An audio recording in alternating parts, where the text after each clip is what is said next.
तो hello everyone, welcome to my YouTube channel PG English studio. तो आज से हम शुरू करने वाले हैं अपनी इंग्लिश ग्रामर की कंप्लीट जर्नी, जिसको हम शुरुआत करेंगे बिल्कुल जीरो से और उसको धीरे धीरे करके हम बिल्कुल इसको लेके जाएंगे एडवांस लेवल तक, यानी आपके फ्लुएंसी लेवल तक। तो हम बात करने वाले हैं इंग्लिश के बारे में कि इंग्लिश वास्तव में है क्या और इंग्लिश क्यों ज़रूरी है। चलो शुरुआत करते हैं कि भाई इंग्लिश आपको नहीं आती है, सर बोलने में डर लगता है, झिझक है, सर हेजिटेशन है, बोल नहीं पाते हैं, दूसरों के सामने शर्म आती है, अगर हम बोलते हैं तो कोई हमारा मजाक उड़ाता है। तो आपकी इन्हीं सभी कमियों को दूर करने के लिए मैं आपके लिए लेके आया हूँ अपने इस यूट्यूब चैनल पे। शुरू से लेकर लास्ट तक अपनी एक कंप्लीट जर्नी लेके आएंगे, जिसमें हम बेसिक से लेकर एडवांस लेवल तक, फ्लुएंसी लेवल तक हम one by one, day by day हम आगे बढ़ते रहेंगे। अगर आपको इंग्लिश नहीं आती कोई प्रॉब्लम नहीं है, थोड़ी बहुत आती है, कॉन्फिडेंस नहीं है तो भी कोई प्रॉब्लम नहीं है, क्योंकि यहाँ पे हम सिर्फ इंग्लिश स्पीकिंग ही नहीं सीखेंगे बल्कि हम अपना कॉन्फिडेंस लेवल भी बढ़ाएंगे धीरे धीरे, वन बाय वन। मैं आप लोगों के सामने हिंदी और इंग्लिश दोनों लैंग्वेज का यूज़ करूँगा, ना कि पर्टिकुलर कोई इंग्लिश लैंग्वेज में मुझे आपको सब कुछ सिखाना है, क्योंकि मेरे इन वीडियोज़ में बिल्कुल जीरो लेवल से, यानी आप एक छोटे बच्चे से लेके, छोटी क्लास से लेके और हाई लेवल तक, फ्लुएंसी लेवल तक के वीडियोज़ आएंगे और हर प्रकार की ऑडियंस के लिए मेरे वीडियोज़ होंगे।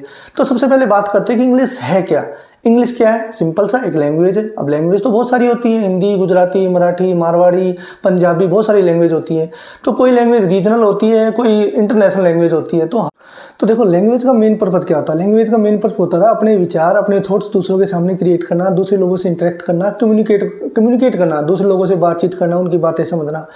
अब इंग्लिश जो लैंग्वेज है उसका इतना क्रेज या बज क्यों है? क्योंकि एक इंटरनेशनल लैंग्वेज है, ग्लोबल लैंग्वेज है और ऑल ओवर द वर्ल्ड, संसार में पहले नंबर पे बोले जाने वाली भाषा है। इससे पहले एक चाइनीज़ लैंग्वेज होती थी मैंडेरियन, पहले उसका नंबर आता है, लेकिन फिलहाल अगर 2026 की बात करें हम, तो आज के टाइम पे सबसे ज़्यादा ऑल ओवर द वर्ल्ड बोले जाने वाली इंग्लिश है, लैंग्वेज जो है वो इंग्लिश है। अब कोई भी लैंग्वेज है, हर लैंग्वेज का अपना एक पर्टिकुलर मेथड होता है, फॉर्मेट होता है, कैसे बोली जाती है, कहाँ से स्टार्ट होती है, कैसे हम उसको यूज में लेते हैं, वो सब चीज़ें मैं आपको वन बाय वन अपने वीडियोज़ में सिखाऊंगा।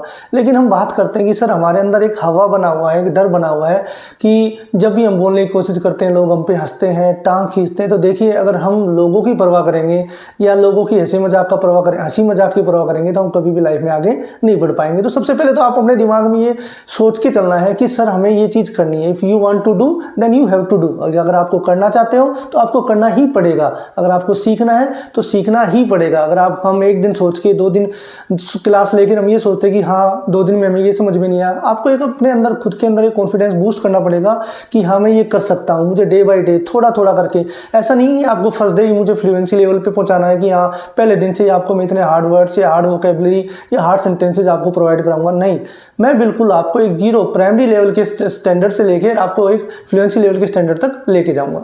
तो इंग्लिश कोई ऐसा नहीं कि इंग्लिश कोई जादुई चीज़ है या कोई ऐसी चीज़ है कि ये सिर्फ इंटेलिजेंट लोगों के लिए, ये सभी के लिए है। इंग्लिश क्या है? एक स्किल है। ये हमें धीरे धीरे अपने अंदर डेवलप करनी पड़ेगी, day by day, one by one word, one by one vocabulary. ऐसा नहीं कि आप एक दिन में ही पारंगत हो जाएंगे या एक दिन में आपको बहुत कुछ आ जाएगा। ये हमें अपने अंदर, जैसे अदर स्किल्स होती है, कोई ड्राइविंग है, कोई गार्डनिंग है, बहुत सारी स्किल्स होती हैं, सेम वही चीज़ है कि इंग्लिश भी एक स्किल है जिसको हमें अपने अंदर डेवलप करना है। देखिए, चलिए बात करते हैं इंट्रोडक्शन के बारे में कि इंग्लिश क्या है। इंग्लिश मैंने आपको बताया कि इंग्लिश क्या है, आपकी एक ग्लोबल लैंग्वेज है। ग्लोबल लैंग्वेज यानी जो पूरे संसार में बोले जाने वाली भाषा। और मैंने आपको बताया कि जो इंग्लिश है वो ऑल ओवर द वर्ल्ड पहले नंबर पे बोले जाने वाली भाषा है। अब हम बात करते हैं कि हमें इसकी ज़रूरत क्यों है या फिर इसकी इंपॉर्टेंस ऐसी क्या है कि हम लोगों को इसको सीखना इतना ज़रूरी हो गया है। देखिए, अगर आज के टाइम की बात करें तो आज के टाइम पे आपका किसी भी फील्ड में चाहिए, आप जॉब्स में जाइए, मोबाइल ऐप्स, किसी भी प्रकार का कोई सॉफ्टवेयर डेवलपमेंट है, किसी भी टाइप का कुछ भी, मतलब एटसेट्रा, आप हर चीज़ जो है आजकल इंग्लिश में ही है। आप देखोगे कि अगर एक छोटी सी हम दवाई की पैकिंग की भी बात करें तो उस पर भी सब कुछ इंग्लिश में मेंशन होता है। आप कोई कंप्यूटर पे कुछ वर्क कर रहे हैं तो वो भी सब इंग्लिश में आता है। आपकी मोबाइल ऐप्स हैं वो भी सब इंग्लिश में ही आती हैं। यानी हर छोटी से छोटी चीज़ जो होती है वो इंग्लिश में आती है। अब समस्या क्या होती है कि हमें सर पढ़ना तो आता है लेकिन हम उसको चीज़ को कवर नहीं कर पाते, उस चीज़ को समझ नहीं पाते। तो उन चीज़ों को समझने के लिए, उन्हीं चीज़ों को देखने के लिए हमें शुरुआत करनी पड़ेगी। हमें कैसे न कैसे करके हमें अपनी इंग्लिश लैंग्वेज को डेवलप करना पड़ेगा, अपने अंदर इस स्किल को डेवलप करना पड़ेगा। तो उसी लेवल पर आगे बढ़ने के लिए मैं आप लोगों के लिए लेके आया हूँ, शुरू से लेकर लास्ट तक, one by one, day by day आपके लिए जो वीडियोज आएंगे उनमें आपको step by step English grammar के बारे में डिटेल, आपकी स्पीकिंग के बारे में डिटेल, आपको स्पोकन क्लासेस वगैरह, और आपको बिल्कुल जीरो मार्जिन लेवल से, बिल्कुल बेसिक लेवल से लेकर आपकी क्लास चलेंगी जिसमें आपको डे बाय डे सब कुछ बताया जाएगा। तो चलिए शुरुआत करते हैं हम इंग्लिश है क्या। देखिए मैंने आपको बताया कि इंग्लिश क्या हमारी एक इंटरनेशनल लैंग्वेज है, इंटरनेशनल यानी ग्लोबल लैंग्वेज है, ऑल ओवर द वर्ल्ड बोले जाने वाली भाषा। हम बात करते हैं इसकी इंपॉर्टेंस के बारे में कि ऐसा क्या है कि हमें इंग्लिश सीखना इतना ज़रूरी हो चुका है। देखिए जब आपको इंग्लिश आ जाती है तो सबसे पहली चीज़ आपका क्या कॉन्फिडेंस लेवल बूस्ट होता है। इस चीज़ को ऐसे समझिए, आप कहीं रेलवे प्लेटफॉर्म पे खड़े हैं, आप कहीं एयरपोर्ट पे खड़े हैं या किसी मार्केट में खड़े हैं और सामने से आके किसी ने आपसे 2-3 सेंटेंस या कुछ पूछ लिया इंग्लिश में। अब समस्या क्या है कि आपको आता है लेकिन आप जवाब नहीं दे पा रहे, बोल नहीं पा रहे, तो आप क्या झिझकते हो, क्लियर आप उसके सामने मेंशन नहीं कर पाते कि हाँ मुझे क्या जवाब देना है। तो अगर आपका कॉन्फिडेंस अच्छा है, आपको इंग्लिश आती है, आपकी लैंग्वेज पर अच्छी पकड़ है, तो आप क्या करोगे, सामने वाले को टकाटक जवाब दोगे, जिससे क्या होगा, सामने वाले के मन में भी आपके प्रति रेस्पेक्ट बढ़ेगी। मतलब किसी अदर के सामने बोलते हैं और सामने वाला भी अपनी मतलब आपकी कम्युनिकेशन स्किल को देख के प्रभावित होगा। दूसरा कि जब हम बात करते हैं कि इंग्लिश हमें देता क्या है, इंग्लिश लैंग्वेज हमें देती क्या है, तो हमारे सामने अपॉर्चुनिटीज़ का भंडार है। जब आपको इंग्लिश पे आपकी पकड़ अच्छी है तो आपके सामने कहीं पे भी किसी भी फील्ड में काम करने की आपकी क्षमता काबिलियत में और चार चांद लग जाते हैं। तो सबसे बड़ी चीज़ कि हमें बहुत सारी अपॉर्चुनिटीज़ मिलती हैं एक पर्टिकुलर फील्ड। जैसे मान लो आपको एक पर्टिकुलर लैंग्वेज आती है, कोई राजस्थानी, मारवाड़ी या अपनी पर्टिकुलर पंजाबी, गुजराती, नेटिव जो लैंग्वेज होती है, तो होता क्या है कि आपका जो जॉब सेक्टर है कुछ भी है तो वहाँ पर आप एक पर्टिकुलर दायरा फिक्स हो गया आपका। लेकिन अगर आपको इंग्लिश आती है तो आपके लिए ये लेवल बढ़ गया। तीसरी चीज़ आपकी कम्युनिकेशन पावर। अगर आपकी इंग्लिश अच्छी है तो आपकी कम्युनिकेशन पावर इतनी सॉलिड हो जाती है कि आप संसार में रहने वाले किसी भी आदमी से बात कर सकते हैं। तो ये सोचिए कि आप एक तो आज सिर्फ आप अपने आसपास के लोगों से बात कर रहे हैं सिर्फ अपनी लैंग्वेज में, और जब आपकी इंग्लिश अच्छी है तो आपका कॉन्फिडेंस लेवल इतना ज़्यादा होगा कि आप मतलब कम्युनिकेशन से रिलेटेड अपनी इतनी सारी जॉब्स होती है कॉल सेंटर वगैरह में या जो पर्टिकुलर आईटी सेक्टर वगैरह में जॉब्स होती हैं जहाँ पे हम सिर्फ इंग्लिश का यूज़ में लेते हैं, तो वो एक कम्युनिकेशन पावर की वजह से आप उन लोगों से इंटरेक्ट कर पाएंगे, उन लोगों से जुड़ पाएंगे। तो देखिए अगर आपको लगता है कि यार मुझसे तो इंग्लिश नहीं हो पाएगी, मैंने काफ़ी बार ट्राई किया, बहुत बार कोशिश की बोलने की, लेकिन मैं झिझकता हूँ, तो मैं आप लोगों को जिस तरीके से समझाने वाला हूँ, पढ़ाने वाला हूँ, आपको 1 by 1 her cheese step by step आपको डीपली बिल्कुल जीरो लेवल से समझाया जाएगा। तो आपका जो एक डर है ना मन में, हवा बना हुआ एक इंग्लिश का कि हाँ मुझसे नहीं हो पाएगा, उसी को हम इस तरीके से कि हाँ yes I can do, I will definitely do, तो हम उस लेवल तक लेके जाएंगे। तो आज शुरुआत करते हैं बेसिक से कि देखिए बेसिक नॉलेज इंग्लिश की सबसे पहले हम स्टार्ट, क्योंकि मैं चाहता हूँ कि पढ़ो ऐसे कि सामने वाले को ही पढ़ा सको और समझो ऐसे कि आपने जो सीखा वो सामने वाले को एज इट इज समझा सको और उसमें अपनी तरफ से भी 2 चीज़ें और ऐड करके बता सको। तो वो एक सीखना जो होता है, किसी चीज़ को समझना जो होता है, वो उस लेवल तक का होना चाहिए। तो अगर मैं स्टार्टिंग में मैं सिर्फ आपको उसी बेसिक लेवल से लेके चलना चाहता हूँ कि ऐसा नहीं है कि होता क्या है कि आप लोगों ने मान लो काफ़ी सारा पढ़ चुके, आप ग्रेजुएशन हो चुके, ग्रेजुएशन कर चुके, पोस्ट ग्रेजुएशन कर चुके, आपको टैलेंट तो बहुत आपके अंदर, लेकिन अगर आप लोगों को उस चीज़ का बेसिक लेवल नहीं पता, बेसिक मेथड नहीं पता, स्टार्टिंग लेवल नहीं पता, तो मेरी नज़र में, मेरे पॉइंट ऑफ व्यू में वो चीज़ मुझे लगता है कि अगर इतना सारा ज्ञान होने के बावजूद आपको किसी पर्टिकुलर सब्जेक्ट का, किसी पर्टिकुलर चीज़ का बेसिक नहीं पता है, तो वो ज्ञान हमारे किसी काम का नहीं है। तो मैं चाहता हूँ कि सिर्फ ऐसा नहीं कि आपकी कम्युनिकेशन तो बढ़िया हो जाए, सब कुछ आपको इंग्लिश लैंग्वेज बहुत अच्छे से आ जाए, लेकिन आपको पता ये नहीं हो कि होता है क्या, एक्चुअल बेसिक क्या होता है। तो हम बिल्कुल बेसिक से शुरू करेंगे। तो सबसे पहले बात करी हमने कि इंग्लिश क्या एक लैंग्वेज है। अब कोई भी जो लैंग्वेज हो जनरली वो 2 टाइप की होती है, आपकी रिटन और स्पोकन, यानी हम दूसरों के सामने जो बोलते हैं वो स्पोकन हो गया, जो कुछ भी हम लिखते हैं वो लिखा हुआ गया। मैंने आपको बताया कि अपने यहाँ पे ग्रामर के साथ साथ आपकी स्पोकन सीरीज भी चलेगी, तो हम दोनों पे वर्क करेंगे। तो देखिए पहले बात करते हैं स्पोकन। जो कुछ भी हम बोलते हैं ना उसको डायलेक्ट बोला जाता है। डायलेक्ट यानी आपकी बोली। एक तो होता है भाषा जो पर्टिकुलर एक बड़े एरिया में बोली जाती है, और डायलेक्ट क्या होता है, आपकी जो बोलचाल की भाषा होती है, आम बोलचाल की भाषा। अब इस चीज़ में एक चीज़ और कर लीजिए, मैं ये नहीं कह रहा कि भाई आप फर्स्ट डे से आपके अंदर आपका अपना कॉन्फिडेंस इतना ज़्यादा हो कि आप फ्लुएंसी पकड़ें। मैं चाहता हूँ, होता क्या है कि हम अंग्रेज बनने की कोशिश करते हैं, हम ऑस्ट्रेलियन बनने की कोशिश करते हैं, अमेरिकन बनने की कोशिश करते हैं। हमें ना तो ऑस्ट्रेलियन बनना है ना अमेरिकन बनना है, हमें हमारा इंडियन रहना है। और इंडियन भी आप जिस फील्ड से हो, यानी आपका जो प्रोनाउंसिएशन है, आपका जो एक्सेंट है, आपका प्रॉपर आपके इलाके का रहना चाहिए, आपके देश का रहना चाहिए। वो चीज़ें धीरे धीरे डेवलप होती हैं कि अगर आप मान लो आपको ऑस्ट्रेलिया जाके बात करनी है तब आप ऑस्ट्रेलिया का एक्सेंट पकड़िए ना, आप अपने दोस्तों के सामने तो आप अपना ही। लेकिन होता क्या है कि हम शुरुआत में एक्सेंट में घुसने की कोशिश करते हैं और वहीं से हम जब कई मजाक बन जाता है, कोई मजाक उड़ाने लग जाता है, तो हमारा क्या कॉन्फिडेंस डाउन हो जाता है, तो हम फिर वापस पीछे हट जाते हैं। तो हमें सिर्फ धीरे धीरे सीखना है, फ्लो बाय फ्लो हमें आगे बढ़ना है। तो देखिए जो कुछ भी हम बोलते हैं ना उसको डायलेक्ट बोला जाता है। डायलेक्ट यानी बोली, यानी एक पर्टिकुलर सिंगल छोटे एरिया की जो भाषा होती है वो बोली होती है। और जो कुछ भी हम लिखते हैं उसको बोला जाता है स्क्रिप्ट, यानी जो कुछ भी हमने लिख दिया उसको क्या बोला जाएगा, स्क्रिप्ट। तो लैंग्वेज होती है जनरली टू टाइप की होती है आपकी, रिटन और स्पोकन, और एक थर्ड टाइप की होती है सिंबॉलिक, जो हमारे किसी काम की नहीं होती है। अब किसी भी लैंग्वेज, कोई भी लैंग्वेज हो, उसके जो लिखने और बोलने का ज्ञान हमें कौन कराता है, ग्रामर कराती है। यानी किसी भी भाषा के हमें लिखने का ज्ञान और बोलने का ज्ञान हमें कौन कराता है, ग्रामर कराती है। तो स्टार्ट पॉइंट हमारा क्या था कि भाई इंग्लिश एक लैंग्वेज है। कोई भी लैंग्वेज है किस काम आती है, दूसरे लोगों से इंटरेक्ट करने के लिए, दूसरे लोगों से जुड़ने के लिए, अपनी बात दूसरों को समझाने के लिए, ठीक है, और ऑल ओवर द वर्ल्ड छा जाने के लिए।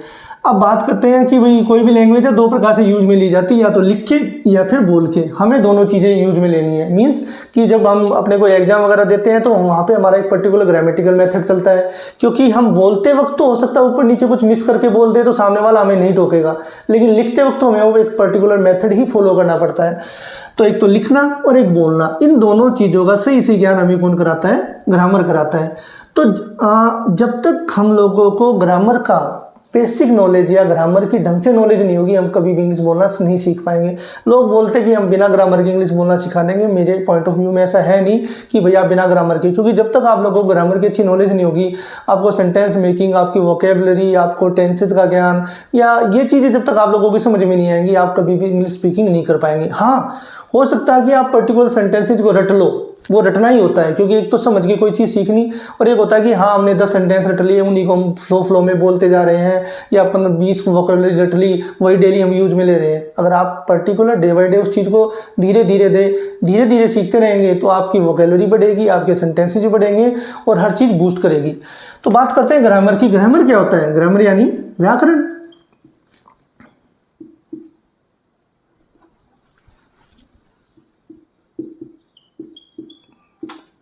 तो देखिए ग्रामर क्या होता है, व्याकरण। अब आप लोगों ने हिंदी में पढ़ा होगा कि व्याकरण क्या होता है। व्याकरण वह शास्त्र होता है जो किसी भी भाषा के हमें शुद्ध रूप से लिखने और बोलने का ज्ञान कराता है। तो यहाँ पे भी मैं बात करता हूँ कि जो ये ग्रामर जो होता है ना, वो भी दो टाइप का होता है, बेसिक और फंक्शनल। बेसिक और फंक्शनल। बेसिक वो चीज़ें जो आप बचपन से प्राइमरी सेक्शन तक पढ़ते हैं, और फंक्शनल जो हमारी जो बड़ी ग्रामर होती है, tenses, active voice, narration, reported speech, condition sentences वगैरह। तो हम शुरुआत करेंगे अपने बेसिक से। मैंने बताया कि किसी भी टॉपिक के फ्लुएंसी लेवल तक जाने के लिए, बड़े लेवल तक जाने के लिए आपको बेसिक चीज़ों का पता होना चाहिए।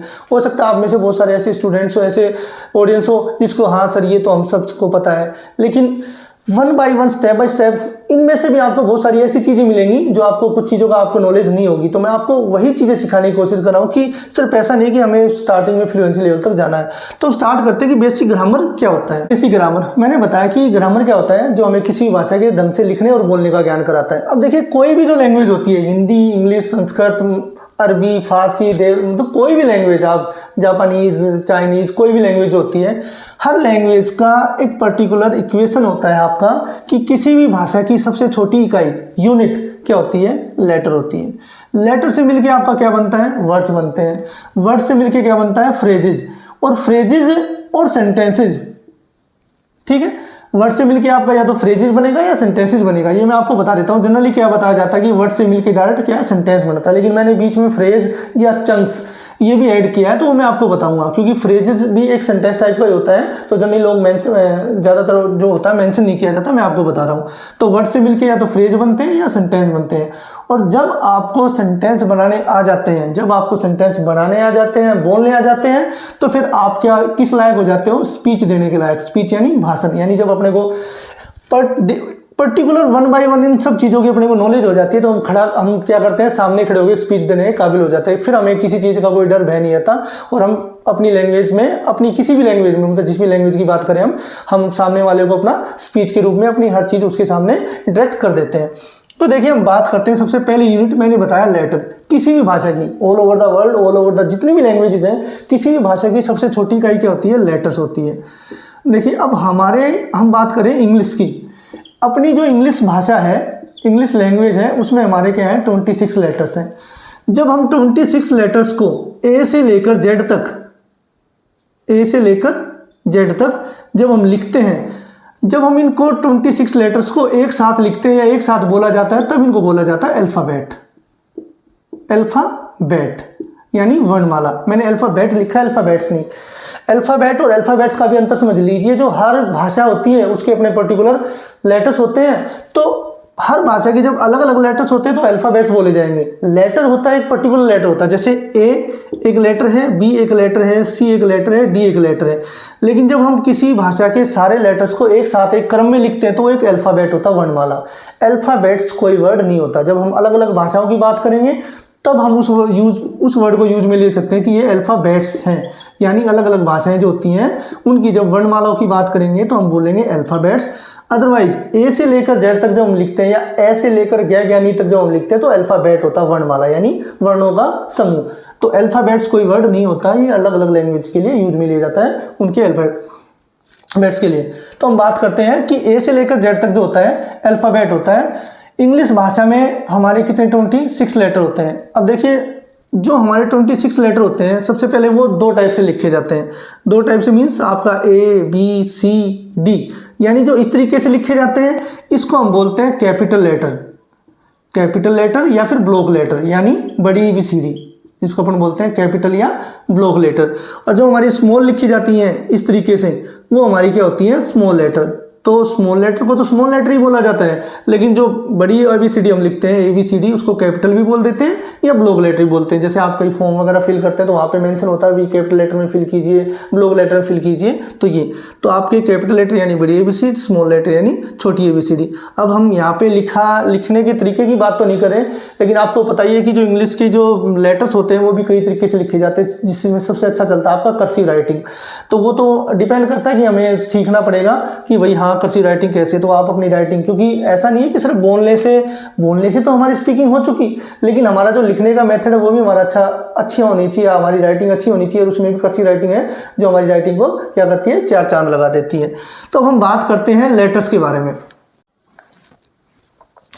देखिए चलिए बात करते हैं लेटर्स के बारे में। मैंने आपको बताया कि इंग्लिश भाषा में जो हमारे कितने लेटर्स होते हैं, 26 लेटर होते हैं। देखिए एक चीज़ पहले फिर क्लियर कर देता हूँ कि जब हम ए से लेकर जेड तक लिखते हैं वो अल्फ़ाबेट होता है, लेकिन हम सिंगल लेटर जो होता है ABQRM ये पर्टिकुलर एक लेटर होता है। तो कई लोगों को प्रॉब्लम होती है, कई बच्चों को शिकायत होती है कि सर ए कोई अल्फ़ाबेट है क्या? A is not a alphabet, A is not an alphabet.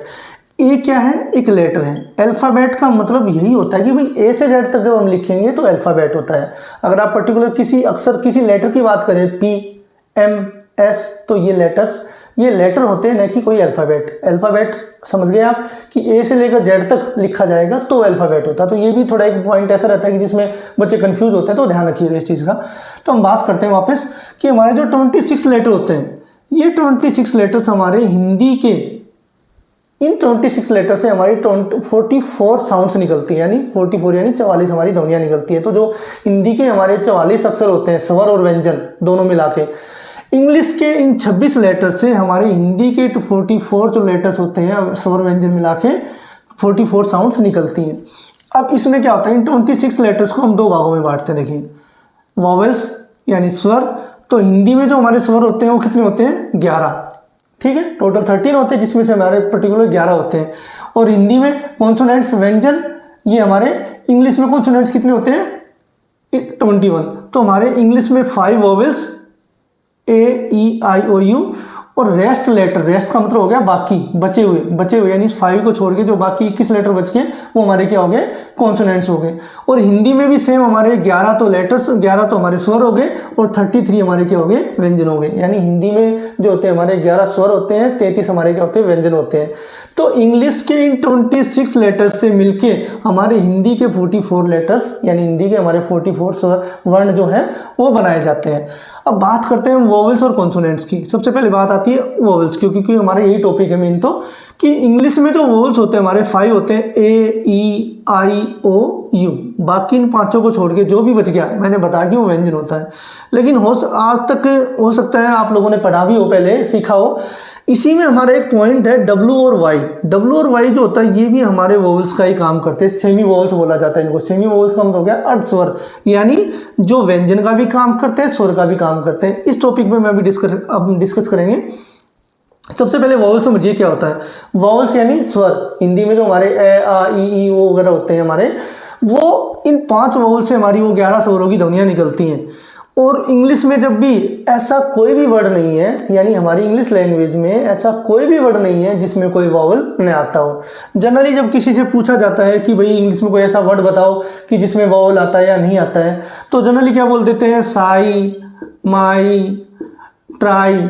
लेकिन मेरे पॉइंट ऑफ व्यू में मैं ये कहना चाह रहा हूँ कि जो आपका ये वाई है, वाई, ठीक है, ये जो वाई है यहाँ पे ये वॉवल की साउंड ही देता है। इसलिए मैंने यहाँ पे आपको मेंशन किया कि डब्ल्यू और वाई जो होते हैं वो भी हमारे क्या होते हैं, सेमी वॉवल होते हैं। तो अकॉर्डिंग मेरे पॉइंट ऑफ व्यू कि इंग्लिश में ऐसा कोई वर्ड है ही नहीं जिसमें कोई वॉवल न आता हो। अब आप बात करेंगे कि सर ये साई, माई, तो मैं जो बात बताने चाह रहा हूँ कि डब्ल्यू और वाई को हम सेमी वॉवल क्यों बोलते हैं कि जब ये किसी वर्ड के स्टार्टिंग में आते हैं, जैसे हमने लिखा YACHT, याट, याट का मतलब क्या होता है, नाव। यहाँ पे ये वाई जो साउंड दे रहा है हमारी क्या साउंड कर रहा है, ये की। लेकिन अगर मैं इसी को यहाँ पे मैं लिखूँ PITY, PT, तो यहाँ पे साउंड क्या दे रहा है, ई की। तो यानी जब ये किसी वर्ड के डब्ल्यू और वाई की बात कर रहा हूँ, जब ये किसी वर्ड के लास्ट में जुड़ते हैं तो ये भी क्या साउंड क्रिएट करते हैं, वॉवल की साउंड करते हैं। इसलिए इनको क्या बोला जाता है, सेमी वॉवल्स। इसलिए हमारा जो ये रूल होता है कि sir Sai, my, try in words में वॉवल नहीं आता, तो यहाँ पे जो वाई है ये आपका जो है वॉवल साउंड ही क्रिएट करता है। तो इंग्लिश में ऐसा कोई वर्ड है नहीं जिसमें वॉवल की साउंड ना हो। अब वॉवल साउंड की बात करें हम, तो यहाँ पे हमारे 5 वॉवल होते हैं, A, E, I, O, U। तो चलिए इनके बारे में डिस्कस करते हैं। चलिए बात करते हैं वॉवल साउंड्स के बारे में। मैंने आपको बताया कि इंग्लिश में जो हमारे 5 इंग्लिश में जो वॉवल्स होते हैं 26 लेटर्स में से 5 वॉवल्स होते हैं, A, E, I, O, U। तो मैंने आपको बताया कि पहले तो सबसे पहले ये चीज़ समझिए कि वॉवल और कॉन्सोनेंट्स में फ़र्क क्या होता है। देखिए वॉवल्स यानी स्वर वो वर्ण होते हैं, वर्ण कि जो बिना किसी अन्य वर्ण की मदद से बोले जाते हैं। जैसे अपन बोलते हैं ए, आ, ई, इसमें हमें सहारा लेने की या किसी और वर्ण की जरूरत नहीं पड़ती। लेकिन जब हम व्यंजन बोलते हैं क, ख, तो वो क्या होता है कि वो स्वर की मदद से बोला जाता है। जैसे आपने पढ़ा भी होगा कि जैसे हम लिखते हैं क प्लस ए, तो इंग्लिश में होता है के ए, यानी इस के ए को हम क्या बोलते हैं, कै बोलते हैं। लेकिन जब इसके साथ कोई मात्रा वगैरह लगती है, जैसे हमने लिखा बे, तो इस बे का मतलब हो गया बी ए, और हिंदी में हम इसको लिखते हैं बे प्लस ए। तो यानी जो स्वर होते हैं वो बिना किसी अन्य स्वर या अन्य व्यंजन की सहायता से बोले जाते हैं। स्वर एकाकी स्वर होता है, अपने जो एक्चुअल जो साउंड होती है वो स्वर की होती है। लेकिन जब व्यंजन हम बोले जाते हैं तो हमेशा स्वर की मदद से बोले जाते हैं। तो फिलहाल हम सिर्फ प्रोनाउंसिएशन और साउंड्स की बात करें तो सबसे पहले वॉवल साउंड की बात करें। देखिए इंग्लिश में मैंने बताया कि आपके 5 वॉवल्स होते हैं, ए, ई, आई, ओ, यू। डब्ल्यू और वाई सेमी वॉवल की मैं बात नहीं कर रहा। मैंने बताया था कि वाई जो होता है वो ई की साउंड देता है, और डब्ल्यू जो होता है वो किसी वर्ड के लास्ट में, जैसे सी ओ डब्ल्यू, काउ, तो वो ऊ की साउंड देता है। मैं हो सकता है मैंने उसका एग्जांपल नहीं दिया, तो बस ये डब्ल्यू जो होता है वो ऊ की साउंड दे देता है, लेकिन वर्ड के लास्ट में, स्टार्टिंग में कभी भी नहीं देते। डब्ल्यू और वाई जो होते हैं ये दोनों सेमी वॉवल्स होते हैं। ये जब किसी वर्ड के लास्ट में ऐड होते हैं तो ये वॉवल की साउंड देता है। अदरवाइज ये जब स्टार्ट में या बीच में होते हैं तो कहीं पे भी इनकी साउंड व्यंजन ही रहती है, स्वर नहीं होती। तो फिलहाल हम बात करते हैं अपने 5 वॉवल्स के बारे में। देखिए एक ही जो अपनी साउंड होती है, मैंने यहाँ पे सिर्फ मेन साउंड लिखी है। जैसे जैसे आप प्रैक्टिस करेंगे, जैसे जैसे आप वर्ड्स को रीड करेंगे, स्टडी करेंगे बुक्स वगैरह, या पर्टिकुलर एक टीचर के मेथड को फॉलो करेंगे, आप जितनी ज़्यादा अपनी वोकेबलरी को रीड करेंगे, स्टडी करेंगे, लर्न करेंगे, आपको और भी पता चलता जाएगा कि भाई क्या होता है कि साउंड्स और भी कई प्रकार की होती है। मैंने यहाँ पे सिर्फ आपको जो मेन साउंड्स हैं वो लिखी। देखिए ए की साउंड आपकी होती है ए, यानी बड़ा ए। तो जैसे अपन बोलते हैं मैन, ये मेन नहीं होता, मैन होता है। फिर उसके बाद आता है सॉरी ऑल, मैंने यहाँ पे ऑल, तो ये आपकी साउंड आ गई ऑल। उसके बाद आ, फार, तो ये आपकी साउंड आ गई फार। उसके बाद ए लंबी ध्वनि के लिए, तो जब ए के साथ वाई आता है तो ये लंबी ध्वनि देता है, पे, लाइक दैट। उसके बाद ई की भी बहुत सारी साउंड होती है। मैंने यहाँ पे सिर्फ मेन 2 साउंड ली है। ई या तो आपकी क्या साउंड देता है, ए की साउंड देता है, या फिर बड़ी ई की, जैसे NET, नेट, नेट, और BEB। उसके उसी प्रकार से आई की साउंड देखिए, आई या तो आई की साउंड देगा according to his pronunciation, and E छोटा ई, आई, या फिर कई बार ए की भी। तो जो मैंने स्टार्टिंग में वो साउंड लिखी है जो जनरली ज़्यादा यूज में आती है। जैसे आई की बात करें हम, KIND, काइंड, ILL, इल, मैं लिख नहीं रहा यहाँ पे, ILL, इल, काइंड, TIRE टायर, टायर नहीं टायर, और FIRM फर्म। अब ये देखिए यहाँ पे ये जो साउंड दे रहा है ये एक ही साउंड दे रहा है, ये तभी आता है जब आई के साथ आर यूज में ले जाता है, तो फर्म ऐसे। उसके बाद ओ देखिए, ओ की पर्टिकुलर साउंड ओ होती है, उसके बाद ओ भी होती है, ए भी होती है। अब जैसे ऑन, तो यहाँ पे ये ऑन होता है कि ऑन, ये ऐसे कुछ। ओपन, यहाँ पे ओ की साउंड है। सन, तो यहाँ पे ये सन हो गया, यहाँ पे साउंड क्या है, ए की साउंड है। उसके बाद यू, यू जो होता है हमारा छोटे ऊ की मात्रा यानी ऊ की साउंड देता है, या फिर ए की, या फिर बड़े ऊ की। वो कैसे देखिए, PUT पुट, BUT बट, और यहाँ पे RULE क्या हो गया, रूल यानी बड़े ऊ की मात्रा। अब थोड़ा सा अगर मैं इस टॉपिक में बात करूँ, क्योंकि ये काफ़ी डिस्कशन डिबेट वाला टॉपिक हो जाता है कि सर ये PUT पुट क्यों होता है, BUT बुट क्यों नहीं होता, लाइक दैट कि जैसे। तो इस कंडीशन में क्या होता है कि ये हमारा एक पर्टिकुलर इंग्लिश का एक होता है ना कि बेस चला आ रहा है कि जैसे कुछ वर्ड्स को होता है वो एक्सेप्शन में काम करते हैं, मींस कि उसके लिए एक पर्टिकुलर कोई रूल्स या पैटर्न नहीं बनाया गया है कि जो हम सीखते आए हैं, जो बोलते हैं, फिर हम उसी वर्ड को वैसे यूज में लेना शुरू करते हैं। तो यहाँ पे ऐसा नहीं है कि वर्ड सेम है लेकिन साउंड थोड़ी चेंज होगी, तो वो हम लोगों को वो रीडिंग से, हमारे स्ट्रक्चर से, वो सब चीज़ें में पता चलेगी। तो आज मैं इस टॉपिक को सिर्फ, आज हम इस वीडियो को यहीं पे ख़त्म करते हैं, और सिर्फ जो आपकी वोल साउंड है उसी पे, इसकी बाकी डिटेल जो होगी मैं अपने नेक्स्ट वीडियो में आपको नेक्स्ट वीडियो में अपलोड करूंगा, जिसमें आपकी वोल साउंड, आपकी कॉन्सोनेंट साउंड, आपकी हिंदी और इंग्लिश दोनों की मिक्स साउंड, मतलब कि हिंदी में जो स्वर होते हैं, हिंदी में जो स्वर व्यंजन होते हैं उनके प्रोनाउंसिएशन, उनकी साउंड्स, और इंग्लिश में जैसे मैंने वॉल्स तो मेंशन कर दिया, आपकी जो कॉन्सोनेंट साउंड्स है वो भी आपको समझाऊंगा। तो उम्मीद करता हूं कि आपको ये वीडियो अच्छा लगा होगा। मैंने बिल्कुल बेसिक 0 लेवल से इसकी शुरुआत की है, और जिन बच्चों की इंग्लिश बिल्कुल ही कमज़ोर है, मतलब जिनकी अच्छी है, जो बोलने की कोशिश करें, तो उनको थोड़ा टाइम लग सकता, हो सकता है उनके लिए इतना वर्दी नहीं रहा हो ये टॉपिक, लेकिन आप अगर उसको सीखने की कोशिश करेंगे तो इसमें डेफिनेटली आपको कोई ना कोई ज़रूर अच्छी चीज़ मिलेगी। और जिनको बिल्कुल ऐसा लगता है कि सर बिल्कुल हमें कुछ भी नहीं आता बिल्कुल, तो उन लोगों के लिए बिल्कुल ये बेसिक लेवल से है। तो अगर आपको वीडियो अच्छा लगा है तो आप इसको लाइक कीजिए, शेयर कीजिए, सब्सक्राइब कीजिए, और ऐसे स्टूडेंट्स जिनको बिल्कुल 0 लेवल से सीखना है वो इस चैनल को फॉलो कीजिए, सब्सक्राइब कीजिए, ताकि आपको डे बाई डे ऐसे वीडियोस मिलते रहें और आप अपनी जो इंग्लिश लैंग्वेज, आपके मन में जो इंग्लिश का डर है, आप उसको खत्म कर सकें। Thank you.